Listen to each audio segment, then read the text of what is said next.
Thank you so much for joining us again on Daybreak Extra, coming to you from our studios here in Abuja. Now, as usual, it's tradition we start with the Daily Trust newspaper, which is the Weekend Trust. And I have a copy of it. I hope you do also. If not, grab a copy for yourself as we go through it. So the major story there is saying parochialism or competence. Now, Chawaka, I just saw you nodding your head. What do you have to say about this? Oh, well, experts in the tinubu's economic team. Well, we keep seeing reforms that keep coming up every time. They seem to do something good, but then at times you're not sure what's happening. Are these reforms bettering? Now, last year they went about changing the unemployment rates. They now brought it down. Now this year we went to the rebasing of the GDP and the consumer price index, and they're changing things. And you're wondering, is it to make it look like things are getting better, or are things actually getting better? So we'll see. Are they actually competent, or just as the headline said, well, yeah, like you just said, it's just to narrow it down to what is happening with the tax reforms, like you said, and his policies at this point, right? So it's a good thing that we are seeing analysts actually looking into the economic team at this point. But let's go through page 4 for more details, and then special edition on International Women's Day. Well, this is something that we've just talked about. This particular newspaper is the special edition. And the inside story of Buhari's relocation to Kaduna home. I mean, we saw a story on this when he didn't attend the IBB's launch, and people were saying what happened, and as usual, rumors will keep going on that, oh no, he couldn't make it because he has some enemies there and what have you. But then later on, a report came out that he couldn't make it because he didn't get the invitation early, and so he couldn't make it. So, but now he has left Daura, and then he's now moved to Kaduna, his second home in Kaduna. Well, go through page 23 for more details. Lukrawa kingpin, Megemu killed in Kebbi. This is the best news for me at this point, because they've killed a lot of people. If they can't catch them, I just remember the movie Catch Me If You Can. That's what is happening with the Nigerian security agencies and the bandits. Yes. And at this point, when we see outcomes like this, I mean, it's just something that we should be happy and proud that part of. I would rather that people not die, really, but maybe go to jail. But if it comes to that, if that's the only way to solve the problem, then when they cannot allow themselves to be caught, what do you do? I mean, well, go through page 26, because it's a story that I know a lot of people will want to go through at this point. Go through page 26 for more details. And then Ramadan, how economic crunch is changing households' menus. Yes.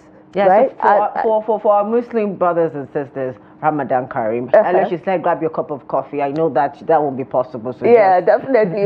But you know that it's not everyone that is watching us that is fasting, right? Yes. So for the non-Muslims, please grab your cup of coffee, tea, or hot chocolate. Yes. Yeah. Now, talking about this, because you tend to present the business deck. So tell us more about it. So everything is.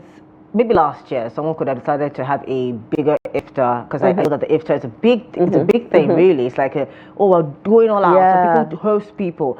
And to a certain extent, I'm thinking that might not be the case this year. If you are willing to host people maybe twice a week, you're going to maybe have to say, maybe we'll have to leave it to maybe once in 2 weeks. The situation of things are very expensive. You go to the market, you want to buy food, meat, you're buying things double the price. And people keep on attributing it to one commodity. So it's fuel. So at the end of the day, even if you're going to say food security, even if you're able to get the food out, the fuel is not even helping the matter. So you go to the market, you go to the farms, you bring it out, you go to the market, the person goes to buy it, brings it to town. All these things, by the time it comes to you, what they would have sold to you at 400 naira might end up being 800 naira. Double the price. You start asking yourself, how am I going to do this? And for me, it's something that makes me, are people going to be able to do the sadaqah this year? Are they going to do it well enough like they used to do charity before? That we tend to do. But then, sorry to cut you short, a lot of people are actually helping out, because I've seen people that I know on my social media pages, seeing them donating and, you know, putting account numbers and people actually paying. Every day they make different food and then take it out to, you know, give it to people that are vulnerable are in need. So I feel like regardless of whatever Nigerians are going through, like we always say with Sumaya, Nigerians are always resilient and we always value people. And no matter how little we have, we want to share with our loved ones.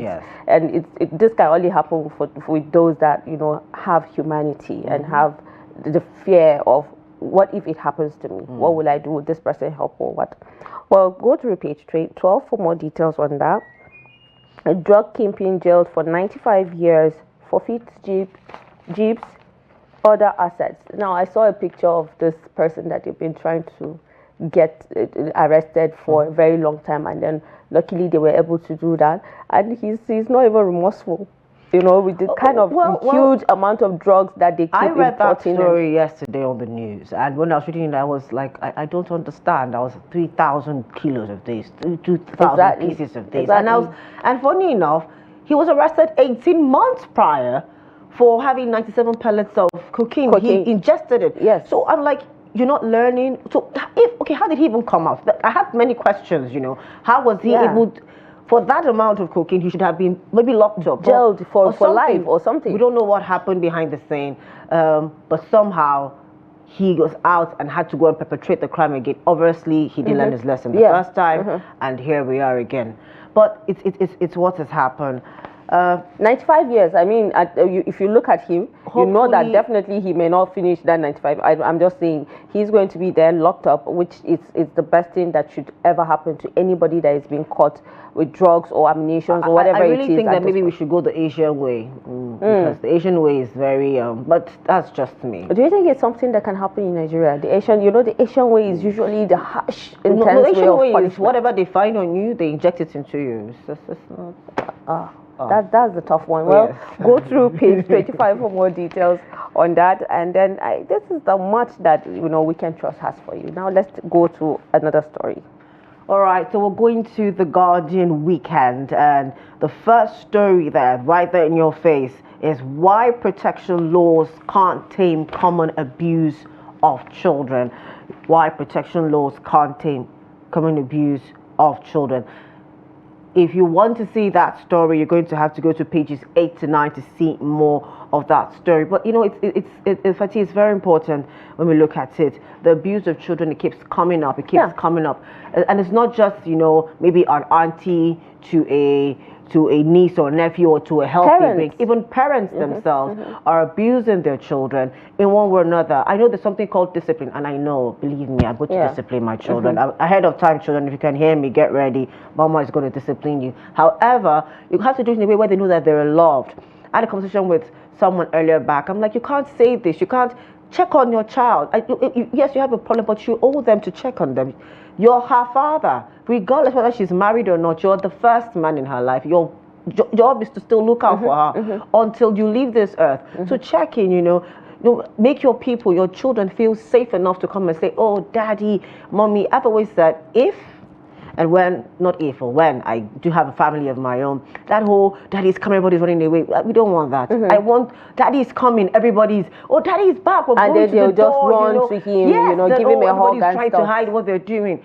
That's abuse in itself. We might not know that, we call it discipline, but to me it's, if you're scared of the person who you're supposed to be close to. And the reason why we have lots of dropouts of school children, and then also a lot of cultists, you know, gangs and what have you, because that lack of parental guidance is not there. The parental guidance is not there. You know, in your child's life, you're abusing them, they grown out, they go to other people for shelter, they go to other people to, you know, rely on with their stories or what they're going through. As a parent, they can't even talk to you. And it's something that you should actually ask yourself, why is my child running away from me? Why is my child scared of me? What did I do wrong? Am I too harsh? Am I punishing them too like intense with the punishment that I tend to give them and stuff like that? So like you basically mentioned, child abuse is not just schools or even, you know, friends or, you know, just strangers that you don't even know, even your own parents. Yes, even like now, women, we see this at times, you know, when you hear that maybe a girl is saying, oh, and I'm sorry, maybe we don't like to hear it. It's not, we say it's not common, it can't happen. But fathers abusing their daughters, and you go and you want to tell your mother, and she's like, no, you're trying to ruin my marriage. That's not just that's. I've told Sumaya this thing before. I told her, I said, this is the reason why a lot of people don't want to have children. If the parents are not abusing the children will end up abusing the parents. You can see situations where children are killing parents for one thing or the other, and nobody is asking the question, why is this child behaving this way? Why did this child behave this way? You put it on drug abuse. Why is this child abusing drugs? Because you're not in their lives. You're not making positive impact in their lives. So what do you expect them to do? They go out, you don't even know where your children are. Like you mentioned, you don't check up on your child, you don't know where your child is. I have someone that I used to ask, how is your daughter? She was like, I don't know. I just guess she's fine. Wow. And she knows the daughter has mental health, and you are not even checking up on her, you don't even care. I looking at her, I'll be asking myself, where is that motherly love? It goes down to the fact that not everybody should be a parent, really. Exactly. Yeah, that's it. Yeah. So now at the bottom of the page down there, we can see International Women's Day 2025 calls for gender equity, protection of women's rights resonate. As always, we keep calling for that every time we're celebrating International Women's Day. It's one of the most important thing of this day, gender equity. And I'm even saying equity, not even equality, because equity is more. Equity means that if, like, we've seen this picture of 3 people at the wall of a fence watching a game being played, and you see that for the younger child, there is a man and there is different heights. To help each person see the game properly, you have to help give them the right platform, the right number of platforms to be able to see the game. So equity is beyond equality. Equality is, okay, James is going to be paid 50,000, Hannah will be paid 50,000 or whatever it is. But if Hannah needs to do more things, or maybe do a training to help her get to where she's going to, you're going to help her do that. So equity for women, not just equality. Also, we see that, in case you're wondering, maybe you're wondering, why are we looking so colorful? These are the colors for the day. I've been meaning to say that, actually. The colors for International Women's Day are really purple, or pink, that thing. So we decided, okay, let's dress the theme for the day. So women out there, you're going now, please represent us by dressing in the colors. And a lot of feminists actually are always fighting for equality. And a lot of people are saying, I would rather fight for equity than fight for equality, because women and men can never be equal. But then, you can't take it away from those that feel, oh yes, I want equal rights when this and that. You understand the equal rights. If I want to be an engineer, don't tell me I'm a woman, I shouldn't be an engineer. Don't be an engineer. Exactly. That is what if I say I don't want to marry, don't tell me I'm a woman, I must marry. So these are these things. I should be able to say I want to do something, of course. But then when we come to, you can't carry that table alone. Maybe a man has more strength power. Are there women that might be stronger than some men? Yes, there are. There's that too. Still staying with the Guardian weekend, we see VC appointments. Stakeholders lament absence of merit, assault on due process. VC appointments. That's the news feature on page 5. I would look at this more, for it affected my alma mater. That's the university, Nnamdi Azikiwe University, Awka, where the person who was made the VC was my former lecturer. He taught me plate tectonics. I studied geology. And he was my former lecturer, Professor Ben Ojo. And all that, when he was made VC, we saw all that back and forth and back and forth, and he shouldn't be, he doesn't have this, he doesn't have that. So, and people were saying there's some political undertone to it, maybe preparing for in some circles, for 2027 elections, seeing that VCs are oftentimes the electoral umpires for elections. So, stakeholders are lamenting absence of merit and assault on due process. Whatever the due processes are, we're asking that it be followed, not just in these VC appointments, but generally in everything that we do. Let there be some sort of, this is the way it should go. There's a process. Especially anything that has to do with academia. Because when you put the right people in, they could come and do the right job. You just put someone who is just all about, I want to attain VC-ship in my life. He's not about to help anything get better. The school system, education system wouldn't see better. Definitely. Now, we're still on the season, Ramadan, but from a spiritual point of view, we see that on page 30, harvest of spiritual engagements as Muslims, Christians fast simultaneously. Yes, while the Ramadan is ongoing, the Lent season, as I call it, started. That started on Wednesday with the Ash Wednesday on March 5th. So Christians as well, mostly Orthodox Christians of the Anglican and Catholic denominations and the rest are actually going on a 40-day fast. That's called the Lenten period before Easter celebration. So already I know a lot of people have already anticipating for the Lent fast already. I've seen, I have a mixed family, so definitely Catholic. I saw them with the I was like, where did you go to church? And then I was in this house, and it's beautiful to see that this is like the second or third time, if I can remember, that we are clashing when it comes to together, fasting, or even this Eid celebration, and probably Christmas. We celebrate Salah probably on Saturday, and then Sunday might be Christmas, or Easter or something. So it's beautiful to see that in some way the universe is kind of uniting us. Yes. So it's actually beautiful. Yes. More stories. Concerned Nigerians urge FG to adopt amicable resolution over Mambila hydro dispute. So many of the things we have going on in this country. Another story here is sunset for matriarch of Nigerian literature, Mabel Shegun, at 95. I've not come across her literature. For those of you who have, she's obviously gone over there. May her soul rest in peace, and God grant her family fortitude to bear the loss. I mean, it's sad to see, but she's looking still beautiful with her gray hair. I mean, I just hope we get to this age and still look this beautiful and energetic. From her picture, you could see that she still has that in her. I mean, it's sad to see that the family lost her. So our heart goes out. She's lived a good life. I mean, it's a celebration of life for the family at this point. And then I'm sure she's imparted knowledge to our generations and the ones coming up. Well, let's go through Saturday Tribune. Well, the major story there says Lagos Assembly is a private enterprise.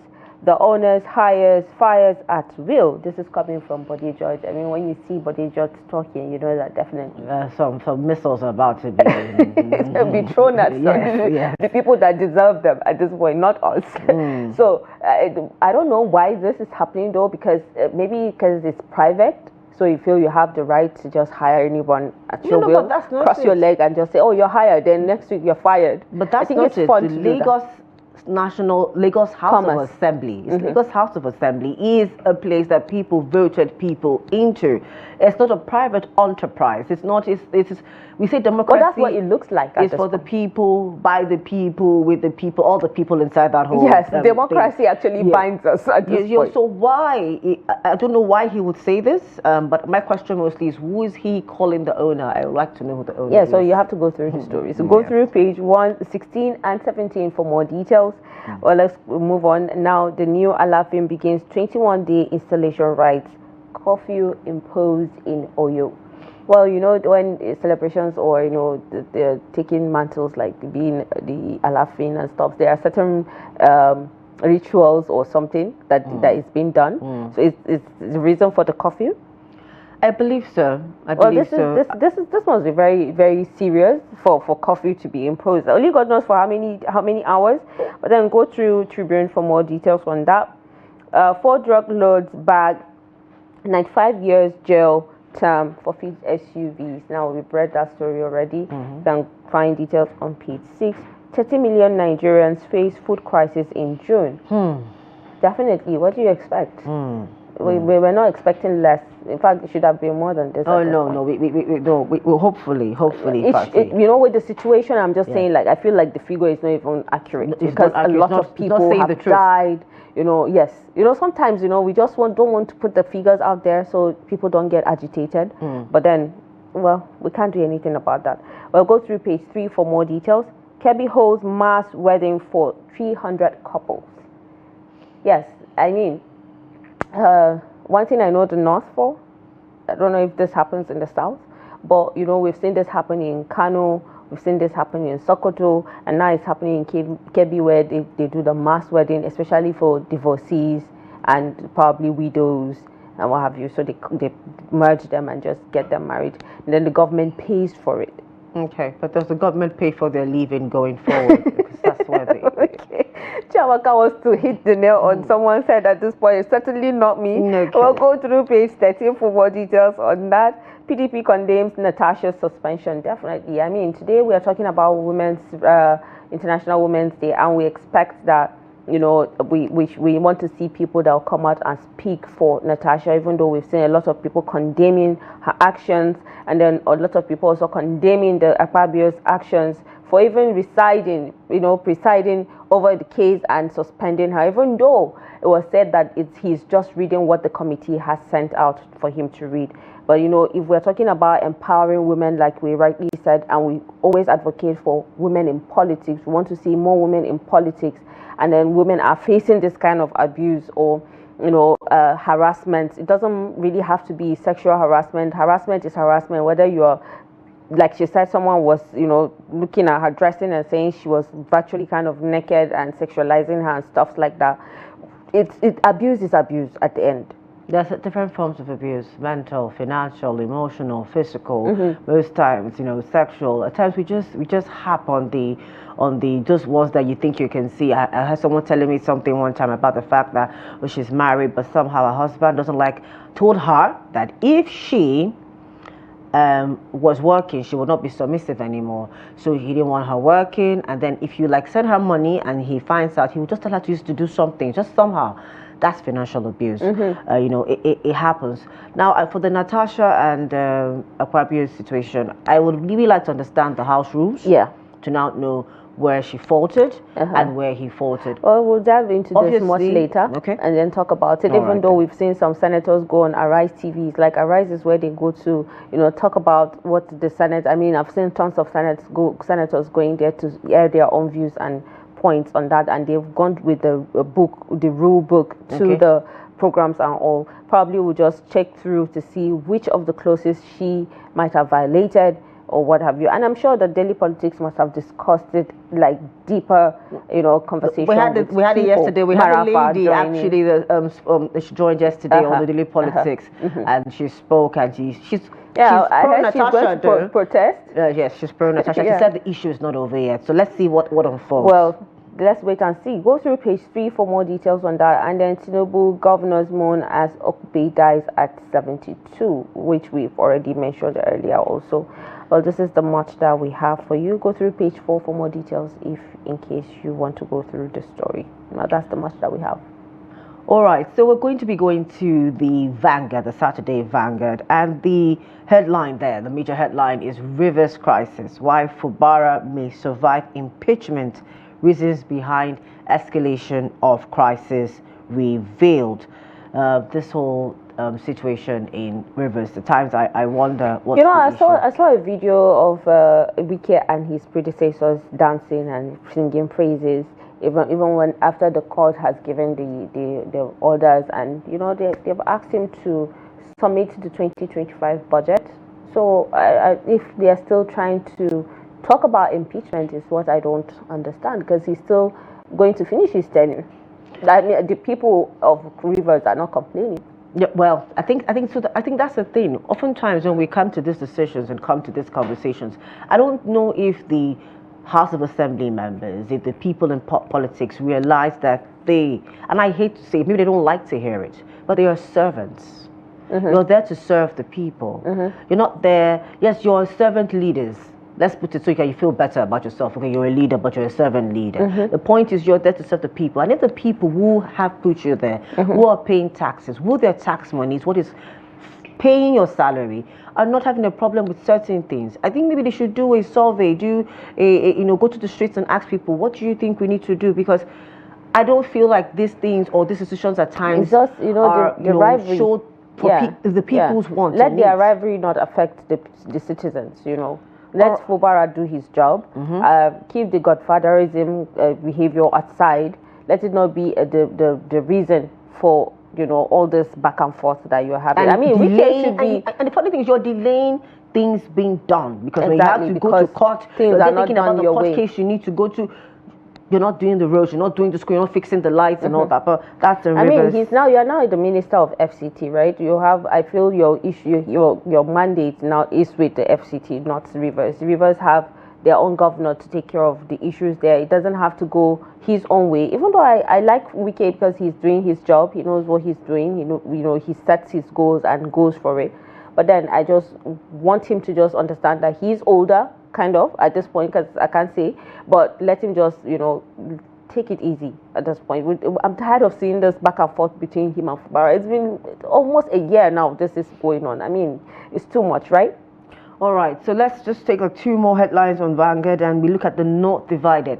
It's just 2025, but 2027 is already calling, and it says the North divided as Tinubu woos Southeast, South governors. Yakasai, Azizani, Suleiman, Lukman, Fage, Sufi, Kwankweso, others speak. Your speech. I always think like maybe can't we wait? And it's one of the things that at times get to me. The 2027 is approaching. Yes, I know so that. They can't wait. But it feels like people come into power, they don't have enough time to do anything. The next thing they're doing is trying to get re-elected. So the first term really is not as if you understand. You're going to do so much because you're trying to see if you can get re-elected in 2027. And then the reason why they always want to go for second tenure. You understand? Right? So what has been done in 2025, I think it would be best to do more things to get people to see what you're doing so that they can now vote for you. But that's it on the Vanguard. If you want more, go to page 10 for that. Then, of course, Natasha versus Akpabio up there. How National Assembly became theatre of shame. That's, as Fatih has said earlier, we would go into that story. Now, one of the stories just before we go is this Air Force attack. You can see it right there close to the Natasha story. Air Force attack on Ikeja Electricity Disco. 15 wounded staff in hospitals. We've been discussing debt settlement for 7 years, says the chairman.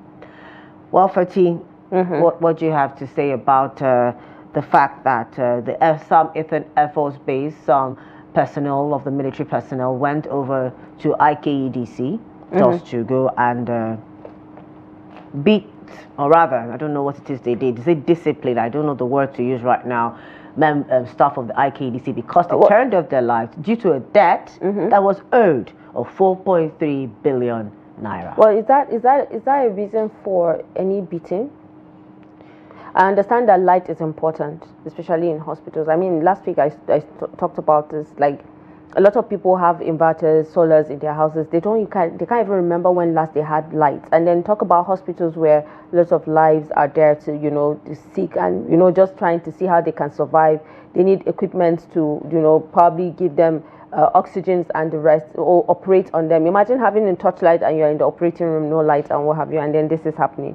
I mean, why should this even happen in the first place? Oh, well, hopefully, as one of the stories I was read on the news yesterday, the Association of Discos have called on the government and military leaders to please look into it and fish out the people. Yeah, investigation needs to be done. Should be done, and let's hopefully that issue will be resolved. That's the much we have on the Vanguard, and obviously that brings a wrap to newspaper review at the moment. Yes, I mean, I'm sure a lot of people would want to go through the newspapers this morning. I mean, you have a lot of stories to keep you through the week. Well, let's go on a quick break, and when we return, it's that time that we all have been waiting for every Saturday to open the phone lines and then hear what your opinions and suggestions would be on the matters that we always bring for you. Stay with us after this break.